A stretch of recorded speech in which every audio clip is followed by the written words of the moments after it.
Assalamualaikum warahmatullahi wabarakatuh. Welcome back to my video. Dan hari ini saya, Salwa Wahyu Cahaya Putri, akan mengulas beberapa materi dalam Second Language Acquisition. Materi yang pertama yaitu peran memori dalam pembelajaran bahasa kedua. Jadi dalam otak manusia itu, otak kita itu ada beberapa bagian, yaitu otak kiri, kanan, depan, dan belakang. Dan semua kegiatan bahasa itu cenderung terjadi di otak kiri. Jadi apabila ada seseorang yang mengalami cedera di bagian otak kiri, itu yang akan terganggu adalah kemampuan berbahasanya. Dan kinerja otak itu dipengaruhi oleh usia juga. Jadi apabila ada anak atau ketika dulu kita belajar bahasa Inggris itu dimulai sebelum umur 4 tahun, maka semua kegiatan berbahasa itu akan diproses oleh otak kiri. Tapi bagi mereka yang mulai belajar bahasa kedua setelah umur 4 tahun atau dimulai dari kelas 3 SD sampai kelas 6, itu termasuknya mereka terlambat dalam proses pembelajaran bahasa kedua. Jadi yang dominan dalam proses bahasa yaitu adalah otak kanan mereka. Lantas bagaimana kinerjanya? Yaitu dengan menghafal sehingga kinerja otak menjadi aktif, tapi cenderung ke bagian otak kanan. Di bagian otak juga ada memori, yaitu memori jangka pendek dan juga jangka panjang. Memori jangka pendek adalah memori yang bertanggung jawab atas informasi dalam waktu singkat. Seperti ketika kita baru mendengar sesuatu, membaca satu kalimat, atau mendengar nomor telepon yang disebutkan oleh teman atau seseorang, itu adalah salah satu jenis dari memori jangka pendek. Dan informasi dari memori jangka pendek itu baru akan diteruskan ke memori jangka panjang. Apa sih memori jangka panjang itu? Memori jangka panjang adalah memori yang bertanggung jawab atas informasi untuk jangka waktu yang lama. Seperti ketika kita belajar vocab, grammar, dan aturan bahasa, itu semuanya kita simpan dalam memori jangka panjang. Jadi bagaimana proses perpindahan memorinya? Proses perpindahan informasinya? Dari informasi jangka pendek tadi bisa digunakan metode drill, pengulangan, atau tikrar dalam bahasa Arab, sehingga mampu memperkuat ingatan, mampu memperkuat informasi tersebut berada dalam memori jangka panjang. Kenapa bisa disebut memori jangka panjang? Karena kita bisa mengambilnya ketika suatu saat kita butuh. Ketika kita belajar vocabulary, kata-kata dalam bahasa lain, dan juga grammar, suatu saat ketika kita membutuhkannya lagi, kita bisa mengambilnya. Itulah yang disebut memori jangka panjang. Selanjutnya adalah materi tentang proses pembelajaran dan proses pemrosesan informasi. Jadi Saville-Troik dalam buku ini mengutarakan beberapa teori tentang pembelajaran dan juga pemrosesan informasi, seperti pembelajaran implisit dan eksplisit.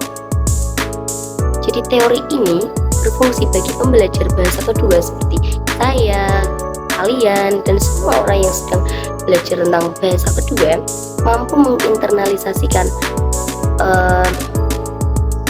aturan bahasa baru secara sadar maupun tidak sadar. Jadi teori pembelajaran itu tadi ada dua, implisit dan juga eksplisit. Teori pembelajaran eksplisit adalah pembelajaran secara sadar. Seperti ketika kita belajar dalam kelas, saya seorang murid lainnya, dan juga ada seorang guru. Saya belajar tambahan vocabulary, terus saya belajar grammar, dan juga itu semua pembelajaran itu dilakukan dengan instruksi formal seperti latihan soal dan kegiatan-kegiatan dalam kelas lainnya. Itu disebut dengan teori pembelajaran eksplisit.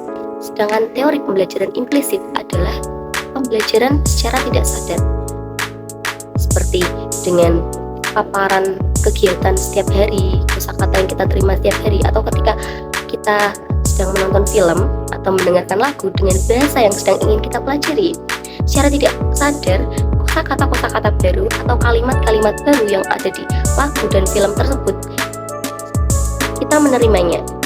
Itu masuk dalam memori kita. Itu yang dinamakan teori pembelajaran implisit dan eksplisit. Selanjutnya adalah afektif. Motivasi, kecemasan, dan juga sikap itu mempengaruhi keberhasilan dari proses pemerolehan bahasa. Jadi, sebagai guru, sebagai pengajar, kita harus menyiapkan pembelajaran yang menyenangkan dan juga menghindarkan dari kecemasan, dan juga harus menimbulkan motivasi. Caranya bagaimana? Menggunakan pembelajaran yang menyenangkan, yang minim takutan, agar para pembelajar bahasa kedua itu mampu menambah motivasi. Motivasi itu kan ada dari diri sendiri, internal dan juga eksternal. Contohnya, kita mampu murid kita berikan dengan pembelajaran yang menyenangkan, lantas nanti mereka berkata demikian, oh ternyata belajar bahasa kedua tidak menyeramkan ya, seperti itu. Dan juga bisa menggunakan metode gallery work atau metode-metode pembelajaran lain yang menyenangkan dan not a boring teaching. Tidak melulu harus dengan metode keras, latihan soal yang banyak, tidak, karena itu akan menimbulkan kecemasan bagi seorang siswa, bagi seorang pembelajar bahasa kedua. Jadi sebagai guru atau pembelajar, kita harus menyiapkan proses pembelajaran yang menyenangkan agar kita mampu menambah motivasi dan menghilangkan kecemasan-kecemasan murid tentang pembelajaran bahasa kedua yang menyeramkan dan sebagainya. Oke, selanjutnya adalah dua faktor yang mempengaruhi proses pemerolehan bahasa kedua. Yang pertama, faktor mikrososial. Merujuk kata mikro berarti itu kan lebih kecil. Jadi, faktor ini mengacu pada konteks sosial yang kecil, seperti dalam keluarga, seperti dalam lingkungan kerja atau komunitas, seperti itu. Jadi faktor-faktor inilah yang mempengaruhi proses pemerolehan bahasa. Contohnya, seorang anak yang tumbuh besar pada lingkungan keluarga yang menerapkan bilingual dalam interaksi mereka sehari-hari. Jadi keluarga tersebut bahasa pertamanya adalah bahasa Indonesia dan bahasa keduanya adalah bahasa Inggris, dan mereka dalam interaksi sehari-harinya menggunakan dua bahasa ini, bilingual. Jadi anak tersebut lebih efektif dalam pemerolehan bahasa kedua karena melalui interaksi sehari-hari mereka dengan ayah, ibu, adik, kakak, atau anggota keluarga lainnya itu menggunakan bahasa kedua. Selanjutnya adalah faktor makrososial. Merujuk kata makro sendiri itu kan berarti lebih besar cakupannya. Jadi konteksnya faktor ini itu lebih besar dalam proses pemerolehan bahasa kedua. Seperti contohnya kebijakan pemerintah. Di sebuah negara seperti Kanada, itu pemerintah sudah mewajibkan kebijakan bilingual seperti menggunakan bahasa Kanada dan juga bahasa Inggris, juga bahasa Perancis. Dan di sekolah-sekolah, institusi-institusi pendidikan menerapkan bilingual itu juga dari kebijakan pemerintah. Nah, dari situ seorang pembelajar akan lebih efektif karena sudah ada kebijakan dari pemerintah. Jadi mau tidak mau akan seperti itu, mau tidak mau akan menerima bahasa kedua. Oke, sekian ulasan materi dari saya, Salwa Wahyu Cahaya Putri. Kurang lebihnya saya minta maaf, dan semoga bermanfaat bagi saya dan kalian semuanya. Oke, see you next time.